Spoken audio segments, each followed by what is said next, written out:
Une étoile massive explose dans l'espace et l'énergie générée par la déflagration va transpercer le cosmos. Les astronomes appellent ce phénomène les sursauts gamma. Un sursaut gamma dégage la luminosité d'1 billion de milliards de soleils. Si ces rayons gamma venaient à frapper notre planète, ils détruiraient la couche d'ozone et créeraient une brume si intense qu'ils engendreraient une véritable catastrophe globale.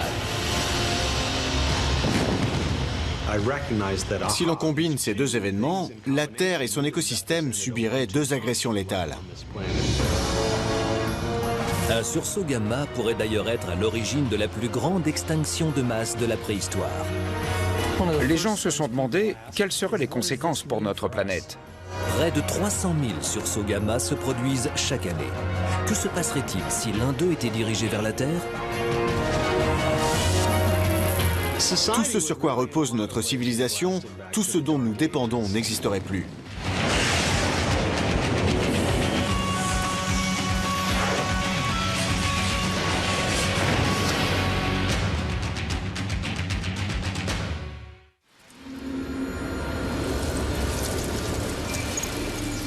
Des milliers de phénomènes spectaculaires se produisent quotidiennement dans l'univers. Mais il en est un qui pourrait être une menace mortelle pour la vie sur notre planète. On les appelle les sursauts gamma. Et bien que se produisant à très grande distance de notre système solaire, ces phénomènes pourraient nous détruire. La Terre serait irradiée, un peu comme si 100 000 bombes atomiques étaient lâchées sur notre planète. La Terre ne ressentirait aucune onde de choc, ni de vague de chaleur provenant de l'explosion distante. Au lieu de cela, un flux invisible de rayons gamma agirait comme un rayon mortel digne des films de science-fiction et déchirerait notre stratosphère. Nous verrions un flash très brillant à un endroit précis du ciel, comme si une nouvelle étoile apparaissait. Et tout le ciel deviendrait blanc. Le rayonnement ne viendrait pas de l'explosion en soi, mais des gaz présents dans l'atmosphère qui rayonneraient du fait de leur entrée en contact avec les rayons gamma. Le prélude à un désastre environnemental. La moitié de la couche d'ozone de la Terre serait détruite. Cela veut dire que nous recevrions plus de rayons ultraviolets qui frapperaient directement la surface de la planète, et cela aurait une très grande incidence sur notre écosystème. Ces récits ressemblent à de la science-fiction. Mais ce cas de figure s'est peut-être déjà produit par le passé. Une nouvelle théorie indique qu'un sursaut gamma serait à l'origine d'une des plus grandes extinctions de masse survenues sur notre planète. Elle s'est produite il y a plus de 450 millions d'années, à une période qu'on appelait l'Ordovicien. L'extinction de masse de l'Ordovicien est une des plus grandes extinctions biologiques de tous les temps sur notre planète. Bien plus massive que celle qui a rayé les dinosaures de la carte. Vers la fin de l'Ordovicien, la Terre était impropre au développement des espèces, mais les océans regorgeaient de vie. Et pour des raisons que les scientifiques cherchent encore à expliquer, plus de la moitié de toutes les espèces marines se sont subitement éteintes. Des scientifiques ont récemment commencé à considérer les sursauts gamma comme une cause plausible ayant mené à cette extinction. L'un d'eux est l'astrophysicien Brian Thomas. Il commence à étudier les sursauts gamma en 2005 pour soutenir sa thèse à l'université du Kansas. Les SRG, comme on les surnomme, pour sursauts de rayons gamma, sont les plus puissantes explosions dans l'univers. Un sursaut gamma est le résultat de l'explosion produite suite à la mort d'une étoile massive. Ce phénomène produit des jets de rayons gamma si puissants qu'ils peuvent être détectés à l'autre bout de l'univers.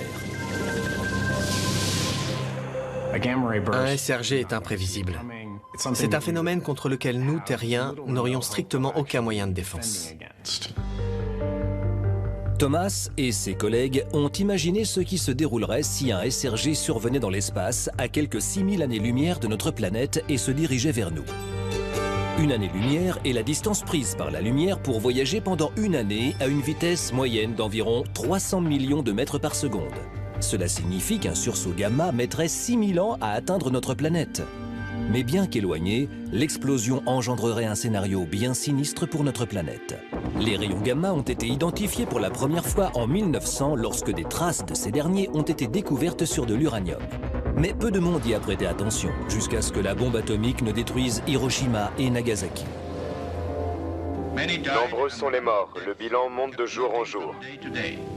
Les radiations étaient alors connues pour être nocives, mais leurs effets meurtriers sur les victimes des bombardements ont surpris la communauté scientifique.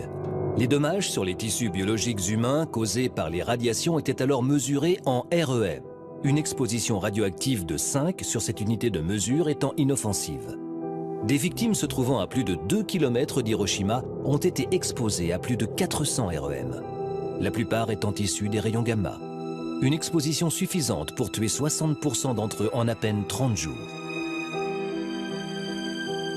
Le bilan officiel d'Hiroshima fait état de 66 000 morts. Les décès suite aux radiations feraient grimper ce chiffre à plus de 200 000. Les rayons gamma sont dangereux à cause de leur niveau d'énergie extrêmement élevé.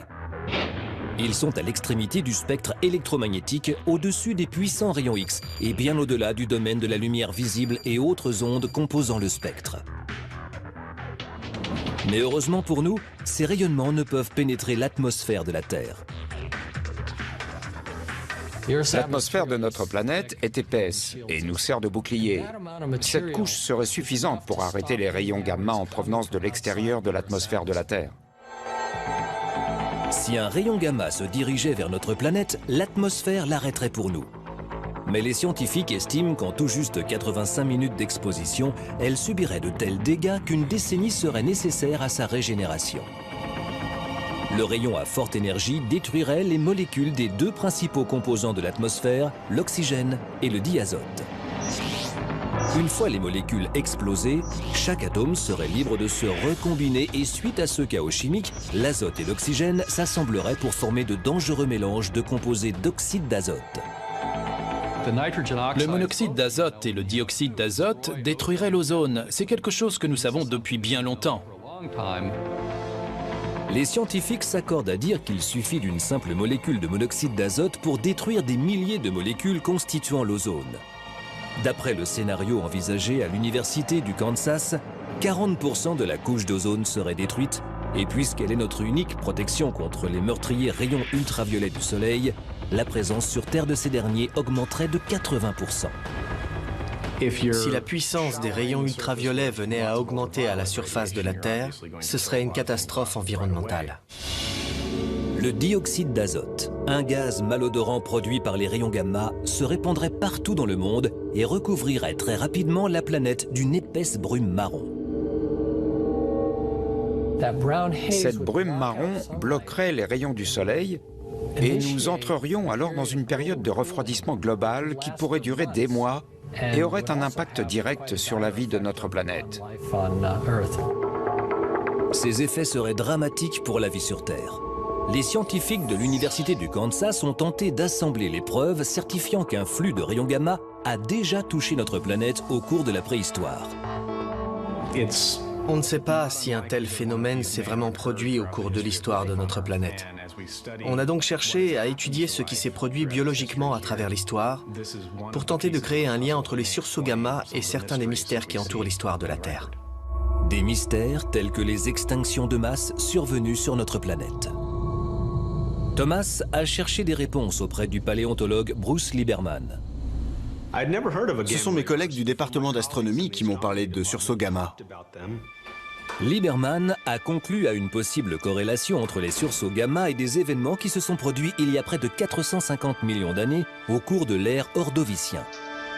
Les poissons n'étaient qu'au début de leur évolution, mais les océans étaient bondés d'animaux marins primitifs tels que les mollusques et les trilobites. Les trilobites sont aujourd'hui éteints, mais à l'époque de l'ordovicien et avant, ils étaient la forme de vie dominante sur notre planète. Ce sont des arthropodes, et leurs cousins les plus proches seraient les crabes fer à cheval, comme on les appelle. Pendant 45 millions d'années, 2000 espèces différentes de trilobites se répandent au cours de l'ordovicien. Puis, elles ont subitement disparu. À la fin de l'ordovicien, les trilobites sont gravement touchés, et 65 à 70% de toutes les espèces du règne marin disparaissent. De nombreux scientifiques pensent que les trilobites ont totalement disparu des océans suite à un refroidissement. Mais cette hypothèse semble insuffisante pour expliquer une telle disparition. Je pense qu'il faudrait un phénomène bien plus létal pour faire disparaître autant d'espèces du jour au lendemain. Brian Thomas et le département d'astronomie de l'Université du Kansas parviennent à développer une théorie selon laquelle un flux de rayons gamma n'aurait pas seulement refroidi la Terre, mais aussi troué l'ozone, engendrant ainsi une hausse des rayonnements ultraviolets. Si l'on combine ces deux événements, cela veut dire que la Terre et son écosystème ont subi deux agressions létales. C'est une théorie tout à fait plausible qui expliquerait mieux l'extinction de masse de l'Ordovicien.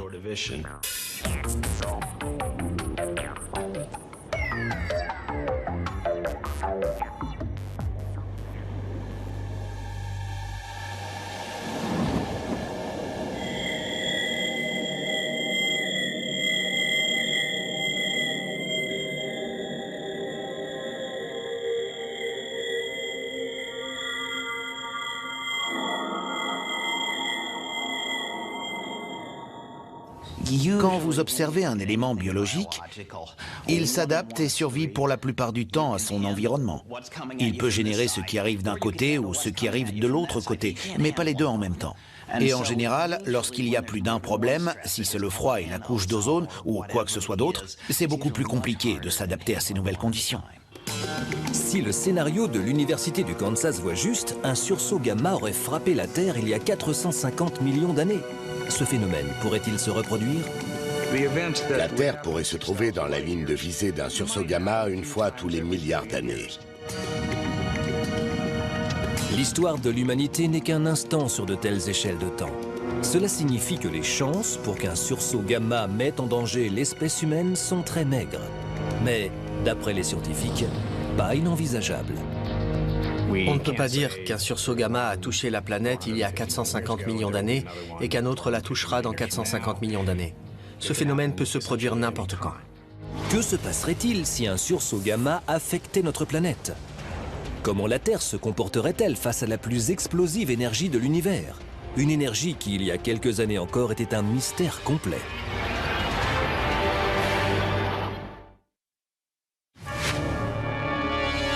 Jusque dans les années 60, les sursauts gamma étaient inconnus de l'homme. Ils ont été accidentellement découverts au cours de la guerre froide lors de la course à l'arme nucléaire.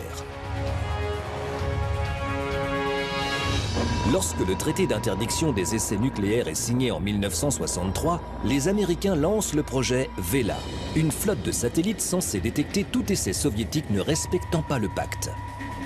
Ils ont détecté un rayonnement gamma grâce à ces satellites qui étaient équipés de capteurs spécifiques, car les bombes nucléaires produisent ce type de rayonnement gamma.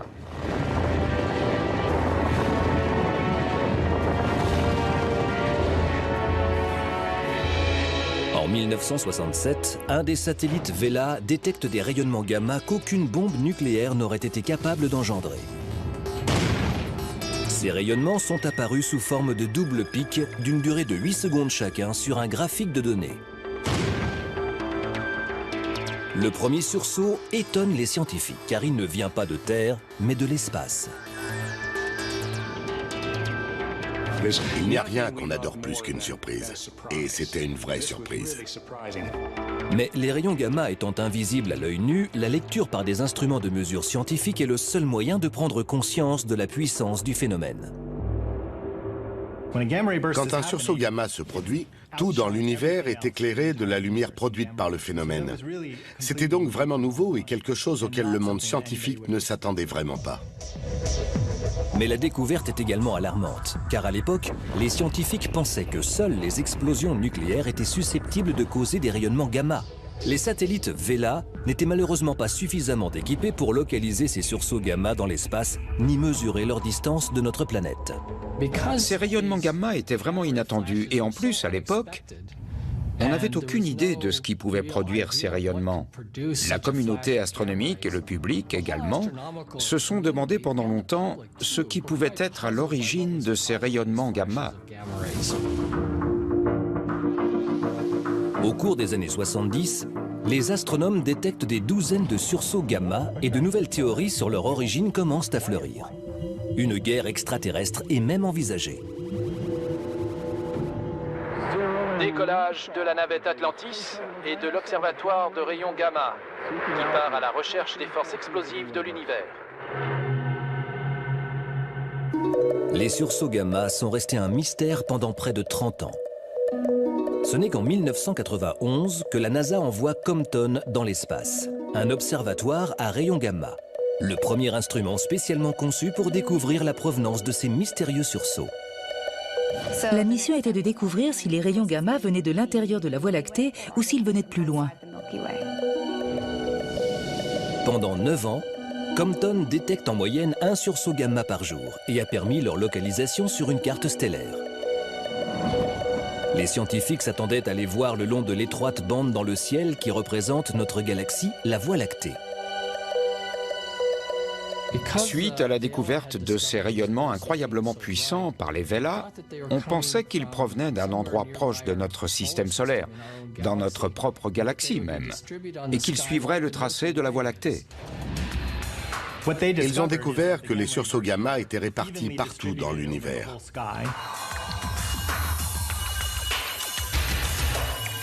Cette découverte va choquer, mais aussi enthousiasmer les scientifiques, car ils détenaient la preuve évidente que ces phénomènes se produisent dans n'importe quelle galaxie de notre univers. Et voilà ce que cette découverte signifie.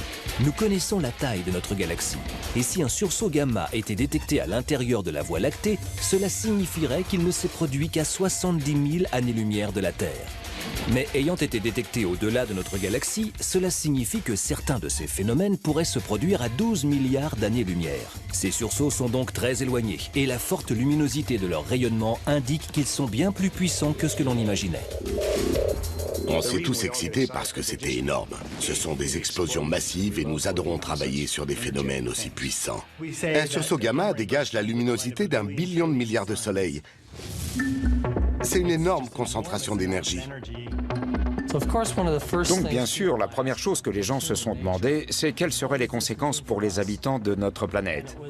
Et nous avons rapidement compris que ces sursauts sont des explosions très puissantes et que si l'un d'eux se produisait à proximité, disons dans notre propre galaxie par exemple, cela aurait de graves effets sur la Terre et son atmosphère. Mais afin de prouver que les SRG se produisent très loin de notre planète, les astronomes ont eu besoin de mesures plus précises encore que celles fournies par le satellite Compton. Pour comprendre ces phénomènes, nous devions les localiser précisément dans l'espace. C'est alors qu'entre en scène le satellite italo-néerlandais Bepo-Sax. En 1997, il est le premier appareil capable de précisément déterminer en quelques heures seulement la position d'un sursaut gamma grâce à des instruments d'observation, pour l'époque inédits. Il a permis aux télescopes au sol et dans l'espace de détecter les rémanences des rayonnements.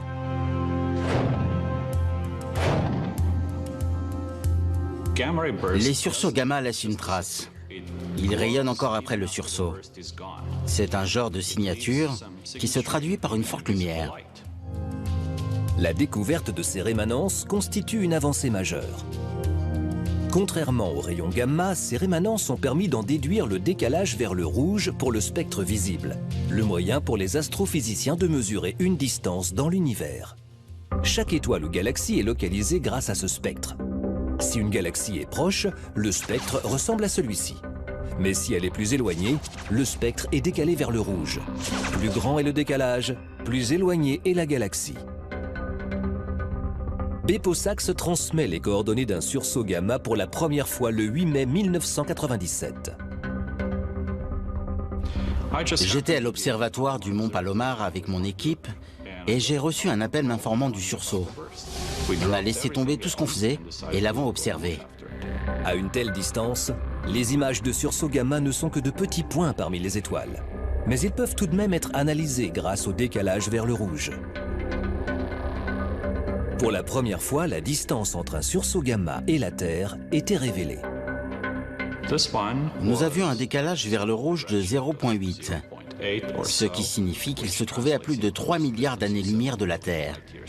C'est à ce moment que la question de la distance des sursauts gamma était résolue. La découverte est importante. Et plus les distances étaient mesurées, plus il était clair que ces sursauts se produisaient incroyablement loin. La distance typique mesurée par Beppo Sachs était de 8 milliards d'années-lumière, à mi-chemin environ des limites de l'univers observable. C'était très excitant dans le sens où c'était le plus grand achèvement qui soit pour un observateur. Déjà, d'avoir pu localiser et calculer la distance d'un phénomène aussi éloigné, un sursaut gamma dégage la luminosité d'1 billion de milliards de soleils, qui fait partie des phénomènes les plus violents de l'univers. Une explosion de rayons gamma produit une énergie aussi importante que celle du Soleil pendant sa vie entière. C'était difficile à imaginer pour les scientifiques. On n'avait jamais rien vu d'aussi puissant. Quel genre de dynamo céleste peut créer une explosion si puissante que pendant quelques secondes, elle est égale à l'énergie de toutes les autres étoiles de l'univers combinées?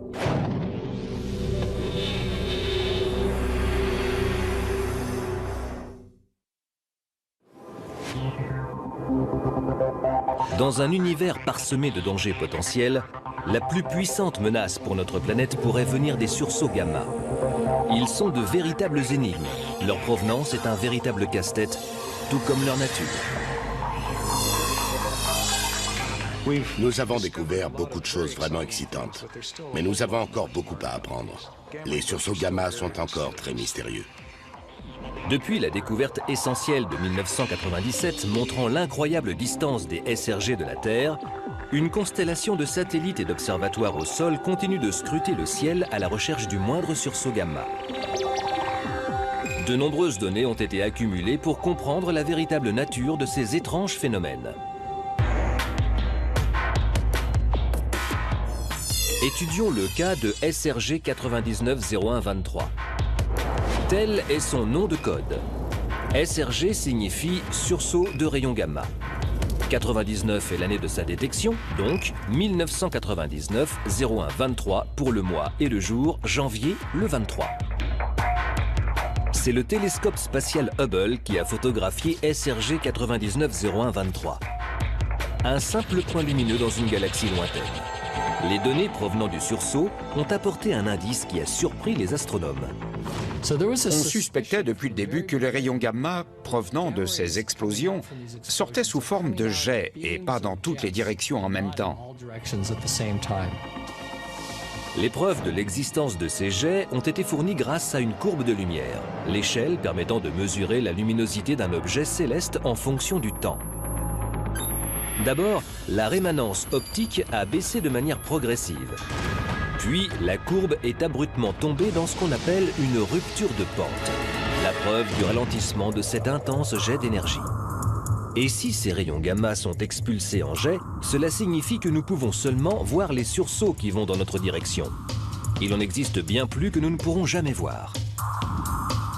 Pour un que nous voyons, il y en a 300 qui vont dans une autre direction. Les fusils sont pointés ailleurs que vers nous, donc nous ne les voyons pas. Il y a près de 300 000 sursauts gamma par an dans l'univers et ça signifie qu'un sursaut se produit toutes les 100 secondes. Les jets cosmiques sont un phénomène bien connu des astronomes. Cette photographie, prise depuis le télescope spatial Hubble, nous en montre un venant de la galaxie M87 à 60 milliards d'années-lumière de la Terre. Les jets sont générés par des objets célestes tournant à vitesse rapide, tels que les trous noirs par exemple, que certaines théories mettent d'ailleurs au cœur des sursauts de rayons gamma.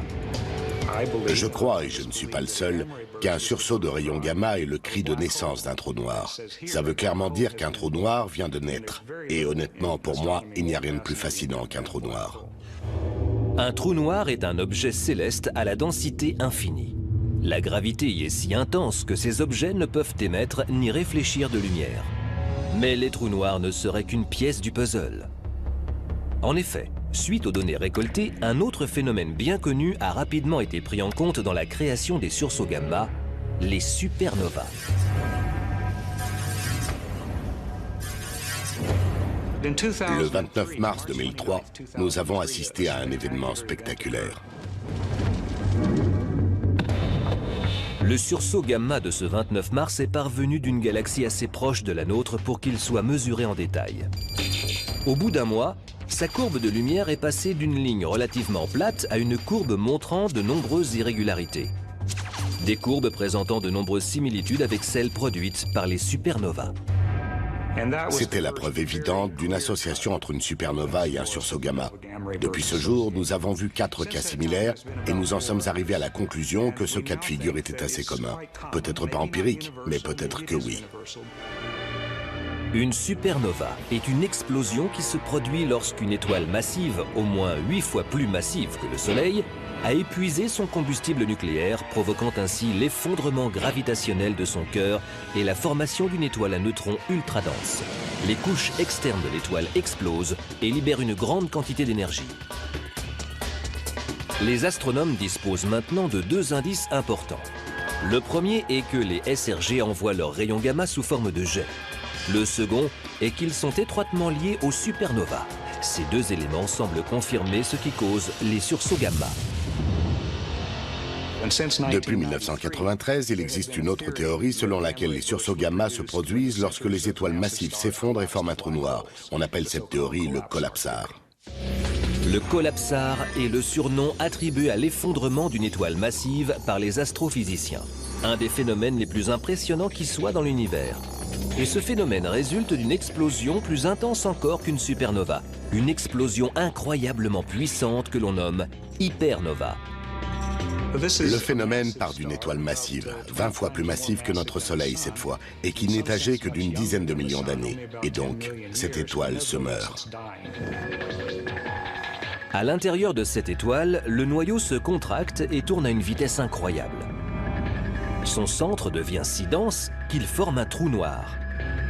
L'énergie explosive ne peut s'extraire du fait de la rotation de l'étoile.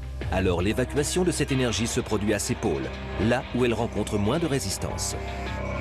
Les rayons gamma se créent au moment où l'onde de choc entre en collision avec la matière stellaire. Ils sont le résultat du violent entrechoc de particules subatomiques à la vitesse de la lumière. Quelques secondes après la formation du trou noir, les jets traversent la surface de l'étoile et l'intense quantité d'énergie est libérée par les pôles de rotation de cette dernière. C'est alors que l'hypernova se produit. Des ondes de choc internes se répandent dans l'objet céleste et propagent son enveloppe gazeuse dans l'espace, laissant en unique témoignage de la violence cosmique la rémanence repérée par les satellites. Ces sursauts de rayons gamma, comme il a été dit à maintes reprises dans la presse, sont les plus grandes et lumineuses explosions depuis le Big Bang. Ces SRG durent de 2 à 100 secondes. Leur puissance ne peut être comprise qu'en montrant comment ils affecteraient la Terre. À 6000 années-lumière, ils pourraient causer une extinction de masse, comme ça a peut-être déjà été le cas par le passé. C'est comme si on avait 3000 mégatonnes de bombes qui se dirigent vers l'atmosphère de la Terre simultanément. Mais que se passerait-il s'ils se produisaient plus près? Qu'au lieu de se produire à 6000 années-lumière, ils ne se produisaient qu'à 1000. Je pense qu'on aurait l'équivalent d'environ 100 000 mégatonnes de bombes nucléaires. C'est comme se trouver à 2 km d'Hiroshima partout sur la surface de la planète. Et si un sursaut se produisait à moins de 100 années-lumière, alors là, ce serait terrible. L'atmosphère serait complètement soufflée, comme un raz-de-marée, et la surface de la Terre fondrait. Et si on veut aller plus loin dans l'extrême, on pourrait envisager que ce soit l'étoile la plus proche de nous qui en soit la cause. Il y a une chance sur 1 million dans l'existence de la Terre qu'un tel phénomène se produise pour Alpha du Centaure. Mais si le phénomène se produisait, la Terre serait incinérée. Il n'en resterait que la partie rocheuse parce que nous recevrions des milliards et des milliards de mégatonnes. Heureusement, les astrophysiciens n'ont détecté des sursauts gamma résultant de supernovas que dans de jeunes galaxies très distantes et ne ressemblant en rien à la nôtre. D'après eux, seuls ces jeunes systèmes stellaires sont susceptibles de produire de tels phénomènes, et nous sommes peut-être à l'abri de ce danger. Malheureusement, il existe un autre type de sursaut gamma dans le cosmos. Les sursauts gamma se présentent sous 2 formes. Il y a les sursauts longs, qui durent plus de 2 secondes, et les courts, qui durent moins longtemps. Les sursauts longs durent de 2 à 100 secondes, voire plus. Et ceux à courte durée durent moins de 2 secondes. Certains sont aussi rapides qu'un clignement d'œil. Ces courts sursauts sont bien plus mystérieux que leurs cousins à longue durée. Ils n'ont apparemment aucun lien avec les étoiles massives et les hypernovas. Ils seraient le fruit d'un processus bien différent. Un processus qui pourrait prendre place dans notre propre galaxie, où la Terre n'est pas à l'abri.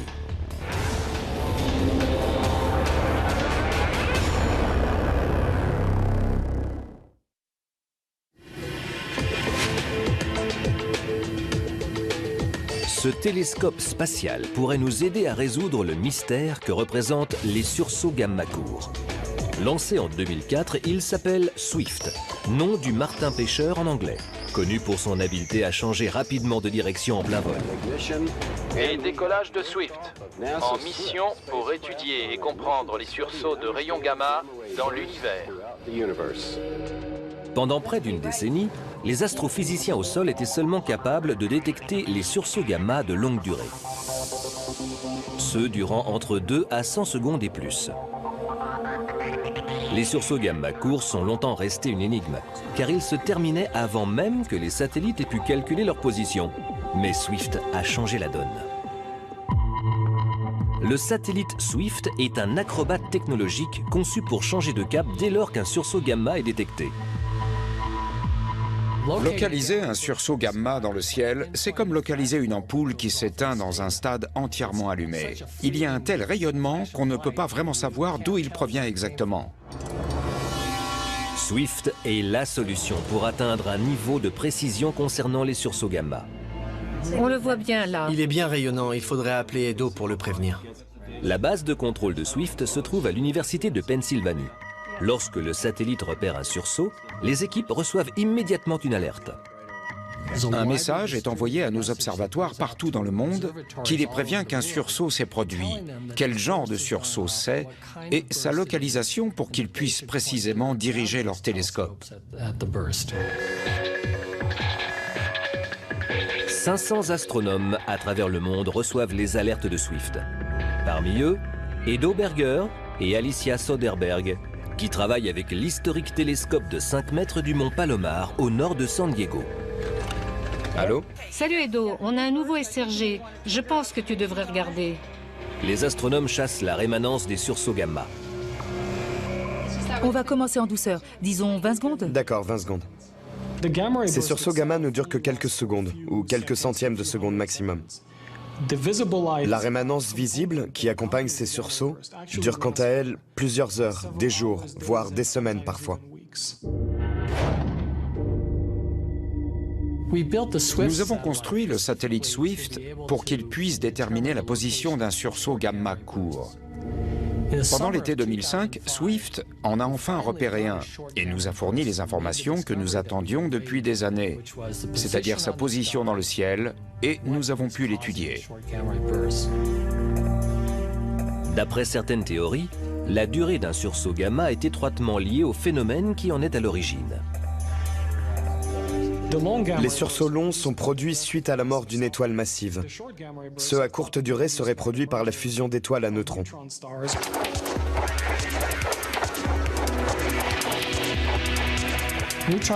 Les étoiles à neutrons sont les résidus d'une étoile massive morte.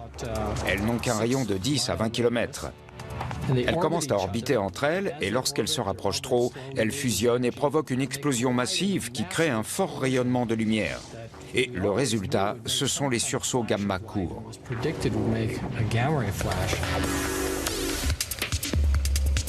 Quand Swift repère enfin un sursaut gamma court en 2005, les astronomes ont tous dirigé leur télescope vers le phénomène pour découvrir que le sursaut provient d'une galaxie elliptique, un système stellaire ayant une forme ronde ou ovale assez indistincte.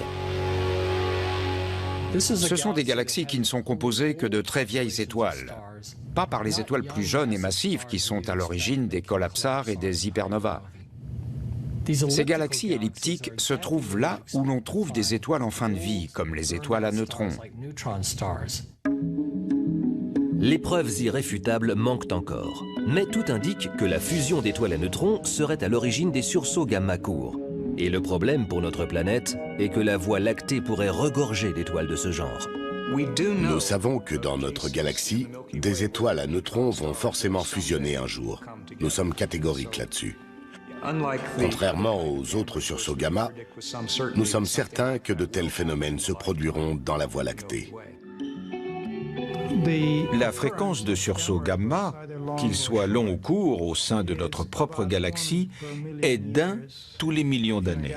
Et la fréquence d'un sursaut assez proche pour causer des dommages biologiques létaux pour notre planète est d'1 tous les 100 millions d'années. La dernière fois qu'un sursaut gamma a touché la Terre, c'était peut-être il y a 450 millions d'années. Nous n'avons aucun moyen de prévoir quand le prochain nous touchera, ni à quelle distance de notre planète le phénomène trouverait sa source. Cette incertitude et le danger potentiel qu'il représente amènent même les sceptiques à envisager la question et se demander comment l'humanité y survivrait. Même s'ils sont très rares, ce sont des phénomènes extrêmes susceptibles d'avoir des impacts dévastateurs sur notre planète et nous sommes très intéressés par ce type d'événement car nous sommes intéressés par la préservation de notre espèce.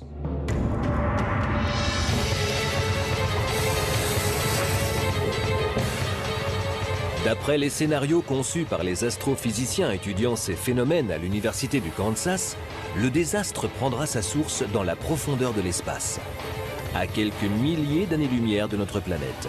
Les collapsars massifs étant très rares dans la Voie lactée, 2 étoiles à neutrons seront les coupables les plus plausibles. L'explosion dure moins d'1 centième de seconde et génère 2 puissants jets de rayons gamma, expulsés comme 2 boulets de canon cosmique à chaque pôle de rotation. Et l'un d'eux est directement dirigé vers la Terre. Si un sursaut gamma se produisait dans notre galaxie, nous aurions une lumière spectaculaire dans le ciel. Un intense rayonnement remplit le ciel pendant que les rayons gamma déchirent l'atmosphère. La Terre est déshabillée de sa couche d'ozone protectrice et sa surface bombardée de rayons ultraviolets meurtriers. Les températures tombent car une dense brume marron bloque les rayons du soleil. La vie sur notre planète est menacée.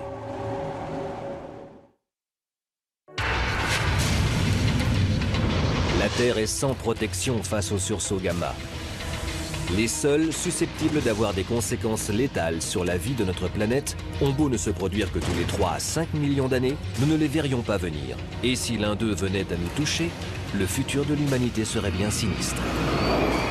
La première chose que les gens verraient, que ce soit au milieu de la nuit ou du jour, c'est que nous aurions un nouveau soleil dans le ciel.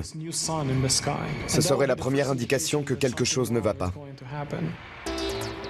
Les rayons gamma sont invisibles, mais l'atmosphère les absorberait et les réémettrait en ondes visibles.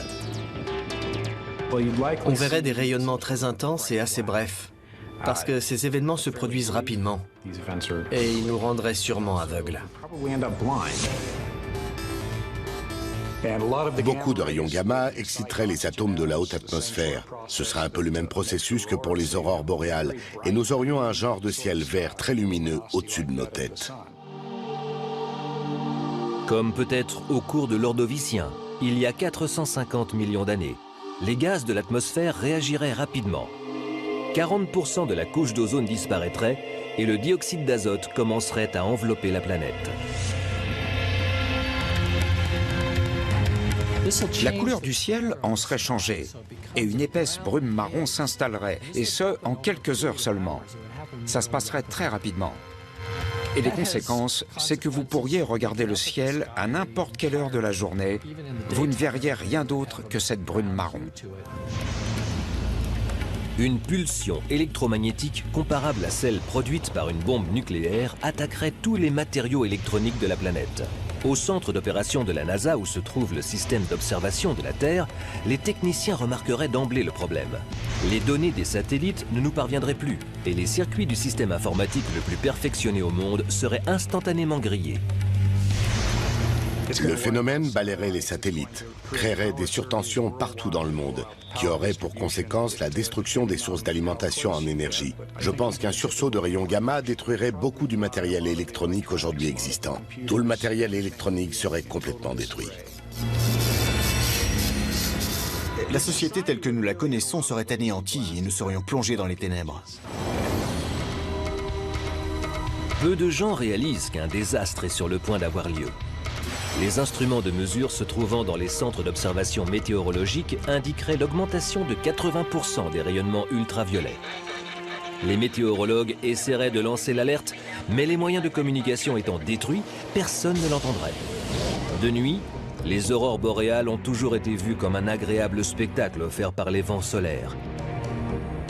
Mais après la catastrophe, la chimie altérée de l'atmosphère provoquerait une luminosité verte qui recouvrirait le ciel et pourrait durer des semaines entières.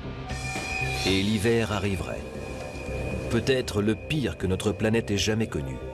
Si le sursaut gamma se produit suffisamment près de notre planète, il pourrait engendrer l'installation d'une couche de dioxyde d'azote marron qui bloquerait 10% des rayons du Soleil, un pourcentage désastreux. Une réduction de 10% de la lumière du Soleil signifie de la neige un peu partout dans le monde, même à des endroits où il n'a jamais neigé, parce que ces 10% suffisent amplement à l'installation d'une période glaciaire. La neige et la glace apparaîtraient à des endroits inhabituels. Une société sans infrastructure technologique, donc déjà bien handicapée, lutterait pour survivre. Los Angeles, l'ensoleillée, serait recouverte par la neige et le mythique stade de football de Pasadena pourrait très vite être transformé en patinoire. Il y aurait probablement de la neige à Los Angeles. C'est déjà arrivé au cours d'hivers rigoureux et exceptionnels. Mais cette fois, la dégradation du système climatique serait bien plus conséquente que la petite intempérie qui a apporté la neige à Los Angeles. Moins vulnérables au froid, les océans seraient, eux, violemment touchés par les ultraviolets. Si une forme de vie réside dans un environnement particulièrement exposé, disons la surface de l'océan, et qu'elle n'a aucune protection face aux ultraviolets, alors elle va s'éteindre. La destruction de la couche d'ozone exposerait les phytoplanctons à des niveaux d'ultraviolets mortels.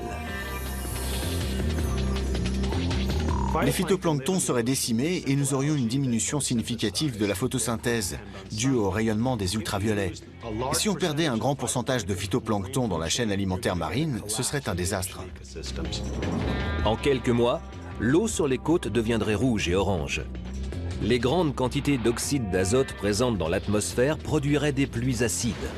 Leurs effets seraient dévastateurs pour la vie sur la planète, mais à long terme, elles pourraient agir en tant que fertilisants, créant des algues empoisonnées qui tueraient les quelques espèces ayant survécu à la charge initiale de rayonnement ultraviolet. Les poissons morts recouvrant les plages seraient le premier signe de la famine mondiale à venir. Sur Terre, aucune culture agricole n'est possible à cause de la puissance des rayons ultraviolets, mais aussi des baisses de température.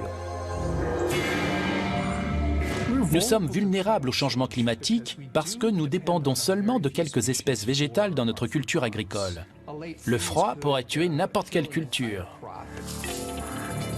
Les endroits où faire pousser de la nourriture se faisant de plus en plus rares, l'humanité va devoir faire face à une famine d'une ampleur sans précédent. Si on analyse le problème sous l'angle du système de production de nourriture et du système de récolte, nous n'avons que très peu de réserves. Nous n'avons pas des années et des années de réserves entreposées quelque part. Je ne sais même pas comment on pourrait faire ça d'ailleurs. Après un sursaut gamma, nous ne pourrions pas nourrir la population de la planète pendant très longtemps. Je pense que 5 à 10% de la population actuelle pourrait se nourrir pendant les quelques décennies qui suivraient un tel événement. À travers les États-Unis, les villes seraient désertées et les infrastructures laissées à l'abandon. Il n'y aurait plus personne pour gérer les centrales électriques qui ne fourniraient plus d'électricité. Il n'y aurait plus personne pour gérer les raffineries de pétrole qui ne fourniraient plus de carburant pour nos véhicules. Après un sursaut gamma, la vie sur cette planète, surtout pour nous, les humains, serait sinistre. Tout ce sur quoi repose notre civilisation, tout ce dont nous dépendons n'existerait plus. L'atmosphère redeviendrait normale au bout de 10 ans, mais le mal aura déjà été fait. Les États-Unis n'étant capables de nourrir que 10% de leur population, 270 millions d'Américains succomberont à la maladie et la famine. Si je n'ai pas fait des réserves de conserves et d'autres aliments non périssables, je n'ai pas vraiment envie de vivre un événement pareil. Et si c'est le cas, je pense que je ne ferai pas long feu. Certains astronomes estiment le nombre d'étoiles à neutrons binaires dans la Voie lactée à 100 000. Nul ne sait quand elles pourraient fusionner et engendrer un sursaut gamma dirigé vers notre planète. Nous disposons de données nous indiquant que ce phénomène s'est probablement déjà produit. Ce qui veut dire que nous ne serons jamais vraiment à l'abri.